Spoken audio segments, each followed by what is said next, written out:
ಓಂ ಕುರುಕ್ಷೇತ್ರದ ರಣರಂಗದಲ್ಲಿ ಸೇನಾವಲೋಕನ ಶ್ಲೋಕ 37-38. ಇದರ ಭಾವಾರ್ಥ. ಎದುರಾಳಿಯು ಯುದ್ಧಕ್ಕಾಗಲಿ ಜೂಜಿಗಾಗಲಿ ಆಹ್ವಾನಿಸಿದಾಗ ಕ್ಷತ್ರಿಯನಾದವನು ತಿರಸ್ಕರಿಸಲಾಗದು. ಇಂತಹ ಕರ್ತವ್ಯಕ್ಕೆ ಬದ್ಧನಾದ ಅರ್ಜುನನು ಯುದ್ಧ ಮಾಡಲು ನಿರಾಕರಿಸುವಂತಿರಲಿಲ್ಲ. ದುರ್ಯೋಧನನ ಪಕ್ಷವು ಅವನಿಗೆ ಸವಾಲು ಎಸೆದಿತ್ತು.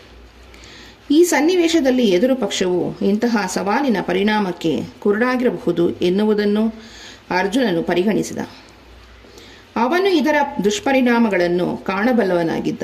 ಆದುದರಿಂದ ಅವನು ಸವಾಲನ್ನು ಒಪ್ಪಿಕೊಳ್ಳುವುದು ಸಾಧ್ಯವಿರಲಿಲ್ಲ. ಪರಿಣಾಮ ಒಳ್ಳೆಯದಾಗಿದ್ದಾಗ ಮಾತ್ರ ಕರ್ತವ್ಯವು ವ್ಯಕ್ತಿಯನ್ನು ಬಂಧಿಸುತ್ತದೆ. ಪರಿಣಾಮ ಬೇರೆಯ ರೀತಿಯದ್ದಾಗಿದ್ದರೆ ಅದು ಯಾರನ್ನೂ ಕಟ್ಟಿಗೆ ಒಳಪಡಿಸುವಂತಿಲ್ಲ. ಯುದ್ಧ ಮಾಡುವುದರ ಪರವಾಗಿ ಮತ್ತು ವಿರುದ್ಧವಾಗಿ ಈ ಎಲ್ಲ ಅಂಶಗಳನ್ನು ಪರಿಶೀಲಿಸಿ ಅರ್ಜುನನು ಯುದ್ಧ ಮಾಡುವುದಿಲ್ಲ ಎಂದು ನಿರ್ಧರಿಸಿದ. ಶ್ರೀಕೃಷ್ಣಾರ್ಪಣಮಸ್ತು.